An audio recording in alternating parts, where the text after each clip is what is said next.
Welcome back to another Explainer.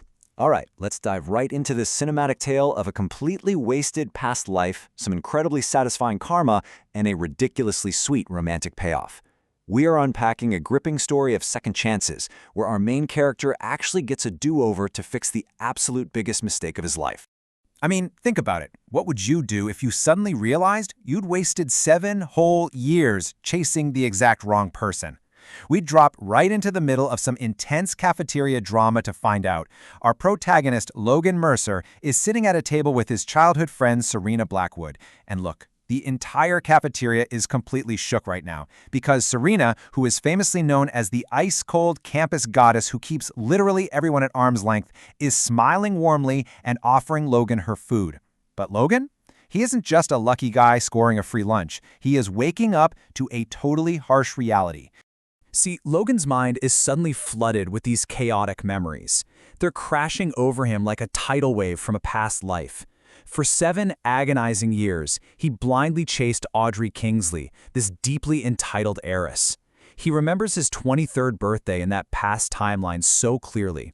Audrey completely ignored him all day, only texting to demand he pick up her wealthy, perfect childhood friend from the airport. Devastated, Logan wanders out into the pouring rain and gets struck by a speeding red car. But right before the fatal impact, someone tries to pull him back. It was Serena. She was the one who was actually there for him in his final moments. And now, boom, his consciousness has snapped right back to the present, giving him this one ultimate chance to rewrite his destiny. And man, the contrast between these two women is just staggering. On one side, we've got Audrey, standing right there in the cafeteria with her rich friends who are actively mocking Logan for being poor and not knowing about designer brands. And what does Audrey do about it? Absolutely nothing. She just expects Logan to run to her like a loyal puppy anyway. But then, look at Serena. She physically tenses up, fiercely protective of Logan. In a moment of pure, refreshing clarity, Logan looks right at Audrey's toxic group and loudly declares that he won't hang out with them anymore. The entire cafeteria goes dead silent. Which brings us to Section 1. Cutting ties and dominating the court. So Logan immediately starts dishing out some intensely satisfying karma. He marches back to his dorm and literally throws his entire journal, the one stuffed with Audrey's photos, straight into the trash. Goodbye. Then he grabs his phone and blocks Audrey, blocks her friends, blocks literally everyone associated with her toxicity. We're talking a complete and utter digital wipeout. The very next day, he steps onto the basketball court for the big computer science versus economics game. Audrey is up in the stands, fully expecting him to fawn over her like he usually does. Instead, Logan doesn't even glance her way. He locks eyes with Serena, gives her a confident smile, and proceeds to completely dominate the game.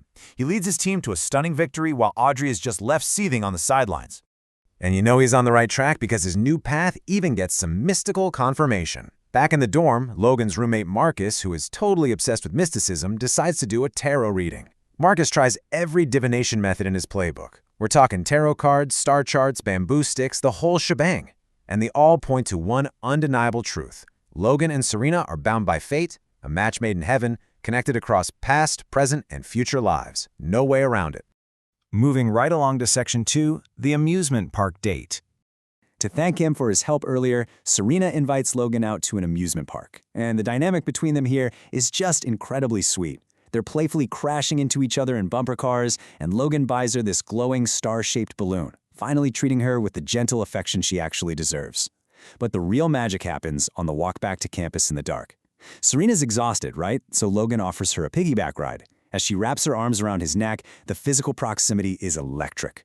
Logan can feel the warmth of her body against his back, and when she accidentally grazes his ear, it sends a massive shockwave straight through him. He realizes right then and there exactly how deeply he is falling for her. Now for Section 3, a delusional birthday misunderstanding. Meanwhile, Audrey is hosting this ultra-luxurious VIP karaoke birthday party, fully expecting Logan to show up and beg for her attention like he always did. Well, first, her friends pull out their phones to check on him, only to realize Logan has blocked every single one of them.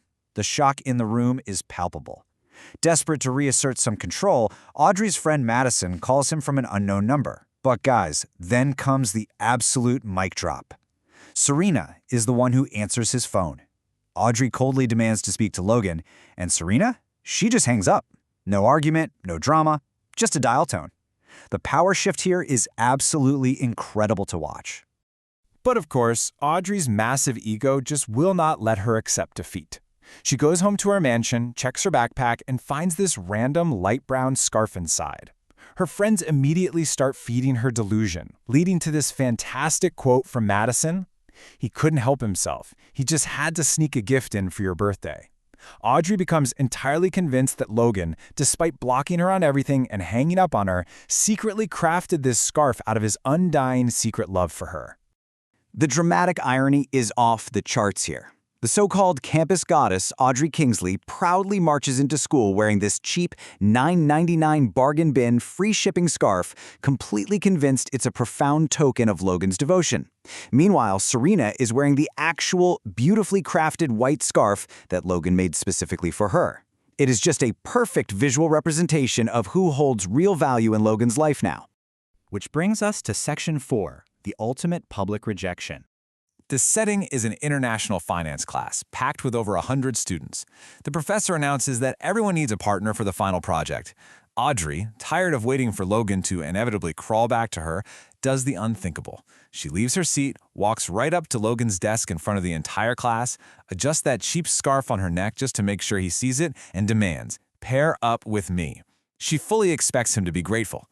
She expects him to just submit. But Logan doesn't even flinch. He looks at her calmly and delivers this absolutely devastating blow. "No, I actually hate you now." He explains, out loud, in front of everyone, that he is completely done with her. The entire class is stunned. Audrey's cold, proud demeanor just shatters into a million pieces. She actually breaks down and asks him why he bought her the brown scarf then, and Logan just looks at her, genuinely confused, proving once and for all he had absolutely nothing to do with it. The humiliation is absolute. Audrey's left standing there, her grand delusions completely dismantled in public. And right as Audrey's world is crumbling, guess who arrives at the classroom door? Serena.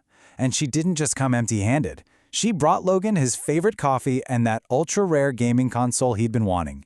She smiles at him, takes his hand, and they just walk away together, leaving Audrey utterly defeated, staring out into the rain, finally realizing she lost the only person who ever genuinely cared about her. And finally, Section 5, a steamy hot spring cliffhanger. Later that evening, over dinner, Serena looks at Logan, her eyes filled with this perfect mix of shyness and determination, and she drops this incredible line. "Do you want to go to a hot spring? Just you and me?" Now, Logan's roommate later confirms that a hot spring trip is literally the ultimate romantic television drama trope. It's a guaranteed recipe for romance. Logan finally learned his true worth and stopped chasing a toxic past, opening the door to a genuine future. But what happens next? Are they finally going to confess their feelings surrounded by steamy pink heart bubbles? Well, you'll just have to find out next time. Thank you so much for joining me on this explainer, and remember, always appreciate the people who actually share their food with you.